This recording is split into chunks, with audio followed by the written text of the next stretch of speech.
బులెటిన్లో డీటెయిల్స్ చూస్తే హరీష్ రావు, సంతోష్ రావు వెనుక తాను ఉన్నానంటూ కవిత చేసిన ఆరోపణలపై సీఎం రేవంత్ రెడ్డి ఫైర్ అయ్యారు.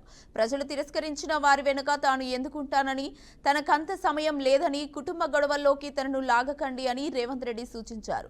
తాను నాయకుడినని, తాను ముందు ఉంటాను కానీ వెనక ఉండనని స్పష్టం చేశారు. పెద్దలు చెప్పిండ్రు, చేసుకున్న వాడికి చేసుకున్నంత మహానుభావ అని చెప్పిండ్రు. చేసిన పాపాలు ఎక్కడికి పోవు, ఖచ్చితంగా ఆ పాపాలు వెంటాడుతూనే ఉంటాయి. వాళ్ళు అనుభవించి తీరాల్సిందే. ఆయన వెనకాల ఈయన ఉన్నాడని, ఈయన వెనకాల ఆయన ఉన్నాడని నేను ఒక మాట తెలుసుకున్నాను. అంత చెత్తగాళ్ళ వెనకాల నేనెందుకు ఉంటానయా? నేను నాయకుడిని ఉంటే ముందుంటా, మా వాళ్ళకి తోడుకుంటా. వాళ్ళ కుటుంబాలు వాళ్ళు కత్తులతో పొడుచుకొని హరీష్ రావు, సంతోష్ రావు వెనకాల రేవంత్ రెడ్డి ఉన్నాడు అని ఒకరంటే, లేదు కల్వకుంట్ల కవిత గారు వెనకాల రేవంత్ రెడ్డి ఉన్నాడని.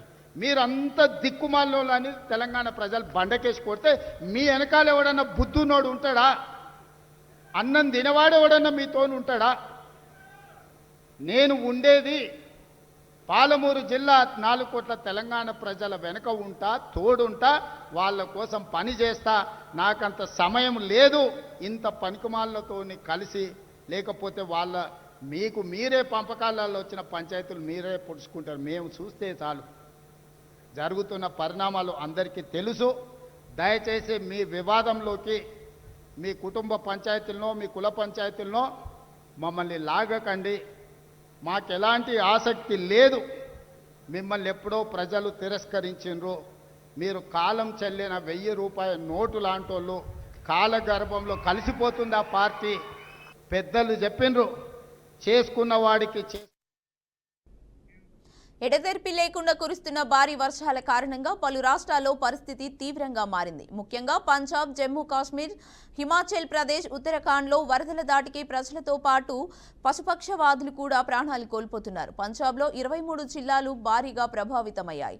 1400కు పైగా గ్రామాలు వర్షాల కారణంగా అతలాకుతలమయ్యాయి. రాష్ట్ర ప్రభుత్వం ఇప్పటికే మొత్తం పంజాబ్ను విపత్తు ప్రభావిత ప్రాంతంగా ప్రకటించింది. మరోవైపు ముఖ్యమంత్రి భగవత్ సింగ్ మాన్ ఆదేశాల మేరకు రాష్ట్రంలోని అన్ని పాఠశాలలు, కళాశాలలు, విశ్వవిద్యాలయాలు సెప్టెంబర్ 7వ తేదీ వరకు మూసివేస్తున్నట్లు ఆ రాష్ట్ర మంత్రి హర్జోత్ సింగ్ బెయిన్స్ ప్రకటించారు.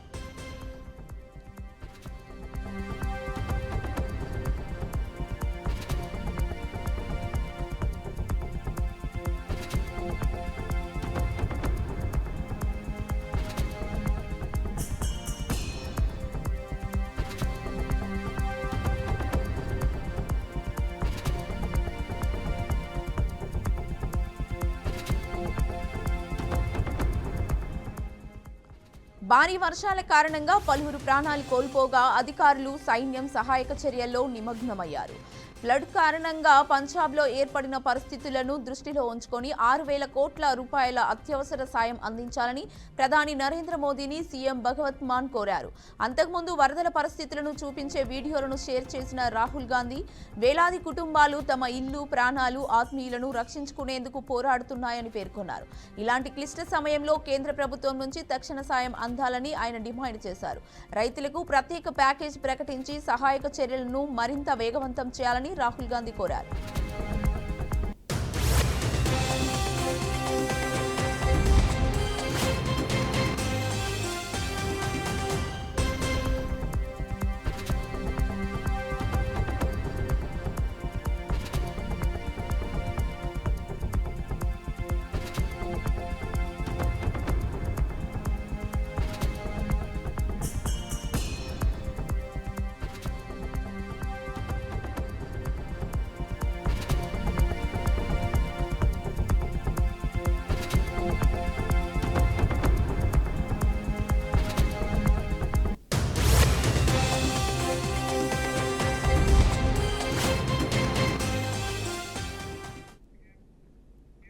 హైదరాబాద్ ఎయిర్పోర్ట్లో ఎయిర్ ఇండియా విమానంలో అధికారులు తనిఖీలు చేపట్టారు. ఢిల్లీ నుంచి వచ్చిన వెంటనే ప్రయాణికులను దింపి సోదాలు చేశారు. ఈ కారణంతో తిరుపతి వెళ్లాల్సిన విమానం ఆలస్యం అవుతోందని ప్రయాణికులు మండిపడ్డారు. విమానం 1.15కు హైదరాబాద్ నుంచి తిరుపతి వెళ్లాల్సి ఉంది. తనిఖీల నేపథ్యంలో గంటల ఆలస్యంగా ప్రయాణిస్తున్నారని అధికారులు తెలిపారు. ప్రస్తుతం విమానంలో అధికారులు సోదాలు కొనసాగిస్తున్నారు. ఈ తనిఖీలు అనంతరం విమానం తిరుపతి బయలుదేరే అవకాశం ఉందని అధికారులు చెప్పారు. దీంతో ప్రయాణికులు ఇబ్బందులు పడ్డారు. గంట పాటు విమానం ఆలస్యం కావడంపై ప్రయాణికులు అసహనం వ్యక్తం చేశారు.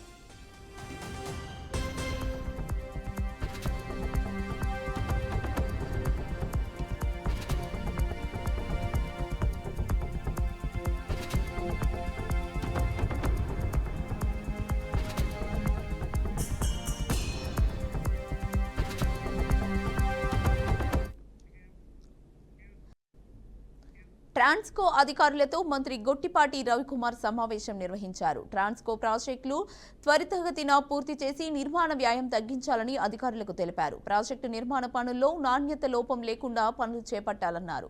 6,000 కోట్లతో చేపట్టిన ప్రాజెక్టులు 2027 నాటికి పూర్తయ్యేలా చర్యలు తీసుకోవాలని మంత్రి తెలిపారు. ఇదే విషయంపై మంత్రికి అధికారులు పలు సమస్యలు చెప్పారు.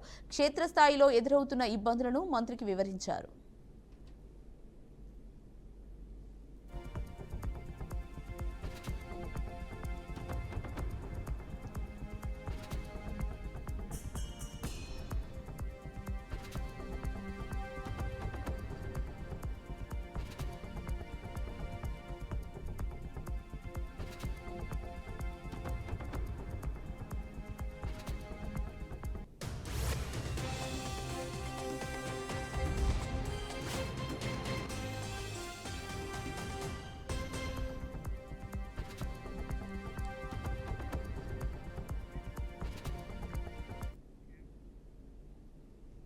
కరీంనగర్ పార్లమెంట్ నియోజకవర్గ పోలింగ్ బూత్ అధ్యక్ష కార్యదర్శుల సమావేశంలో కేంద్ర మంత్రి బండి సంజయ్ సంచలన వ్యాఖ్యలు చేశారు.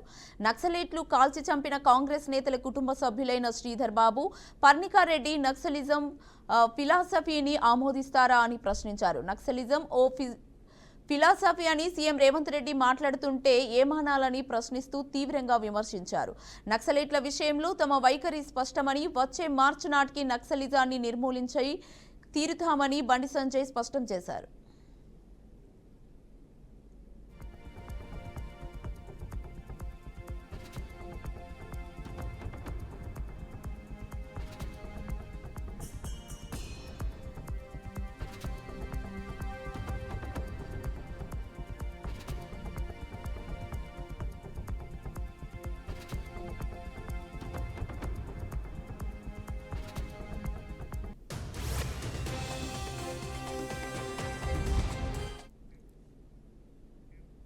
కేంద్ర హోంశాఖ మంత్రి అమిత్ షా ఈ నెల 6న హైదరాబాద్కు రానున్నారు. ఈ క్రమంలోనే ఆయన ఐటీసీ కాకతీయలో పార్టీ ముఖ్య నేతలతో భేటీ కానున్నారు. విశ్వ హిందూ పరిషత్ ఆహ్వానం మేరకు ఆయన గణేష్ నిమజ్జనోత్సవ కార్యక్రమంలో పాల్గొనబోతున్నారని కేంద్ర హోంశాఖ కార్యాలయం తెలిపింది. పర్యటనలో అమిత్ షా శనివారం మొదట చార్మినార్ భాగ్యలక్ష్మి ఆలయంలో ప్రత్యేక పూజలు నిర్వహిస్తారు. అక్కడి నుంచి నేరుగా మొంజాం జాహీ మార్కెట్ వద్ద ఏర్పాటు చేసిన వేదిక వద్దకు వెళ్లి నిమజ్జనాన్ని తరలిస్తున్న భక్తులను ఉద్దేశించి ప్రసంగించనున్నారు.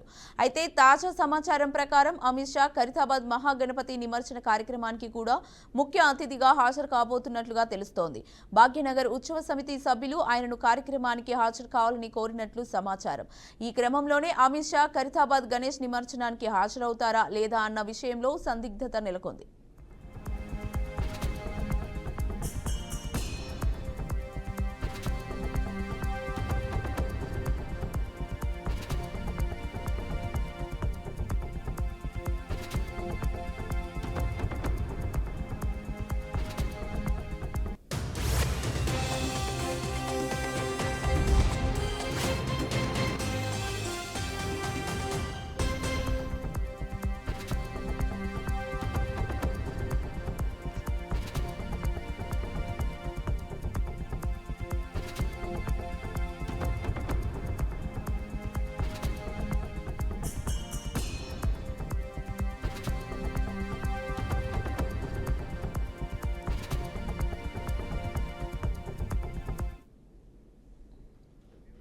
నిడిగుంట అరుణపై మరోసారి కేసు నమోదైంది. ఆస్తి విషయంలో చోటు చేసుకున్న అన్నదమ్ముల మధ్య వివాదం తీవ్రత కావడంతో అరుణ తన సోదరుడు శశికుమార్ను గన్తో బెదిరించినట్లు ఆరోపణలు వచ్చాయి.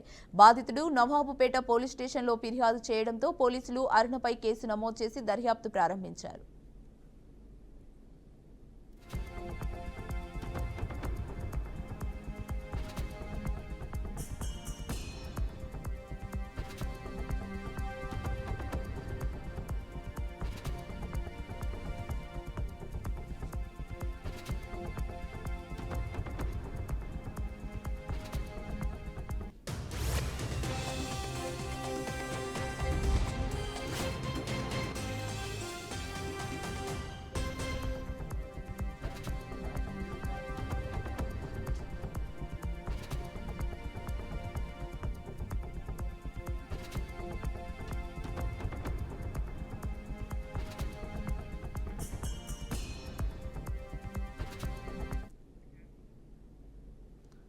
ఢిల్లీలోని తమిళనాడు హౌస్లో అన్ని రాష్ట్రాల ఆర్థిక మంత్రులతో కేంద్ర ఆర్థిక మంత్రి నిర్మలా సీతారామన్ అధ్యక్షతన సమావేశం జరిగింది.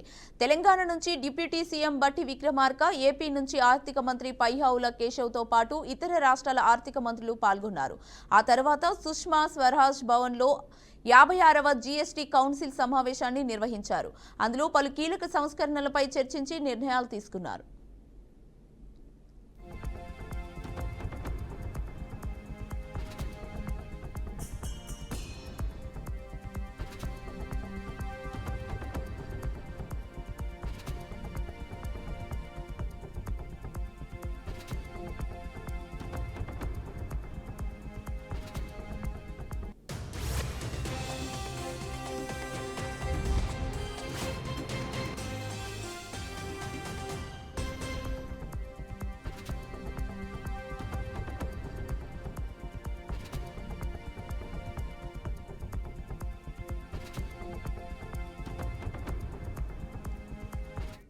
జీఎస్టీ రేట్ల సరళీకరణలో భాగంగా ప్రస్తుతం అమల్లో ఉన్న 4 స్లాబ్ల 5%, 12%, 18%, 28 స్థానాల్లో 2 స్లాబ్లకు 5%, 18%కి కుదించారు. ఆరోగ్య లైఫ్ ఇన్సూరెన్స్ రంగంలో జీఎస్టీ రేట్లు తగ్గించి వినియోగదారులకు ఊరట కలిగించారు. చిరు వ్యాపారుల అనుమతులను సులభతరం చేయడం, రాష్ట్రాలకు జీఎస్టీ కాంబినేషన్ సెస్ భవిష్యత్తుపై పలు నిర్ణయాలు తీసుకోవడం వంటి అంశాలపై ఈ భేటీలో ప్రధానంగా చర్చించినట్లు సమాచారం. ప్రత్యేకంగా డ్రోన్లపై జీఎస్టీ రేట్ల విషయంలో చర్చించి కీలక నిర్ణయాలు తీసుకున్నారు. సమావేశం ముగిసిన వెంటనే జీఎస్టీ రేట్ల తగ్గింపును తక్షణమే అమల్లోకి తెచ్చారు. గతేడాది జైస్మేర్ వేదికగా జరిగిన 55వ జీఎస్టీ సమావేశంలో బియ్యం, కిరాణా సరుకులపై జీఎస్టీని 5%కి తగ్గించారు. ప్రీ ప్యాకేజ్డ్ వస్తువుల విషయంలో కూడా అప్పట్లో కీలక సవరణలు చేసినట్లు సమాచారం.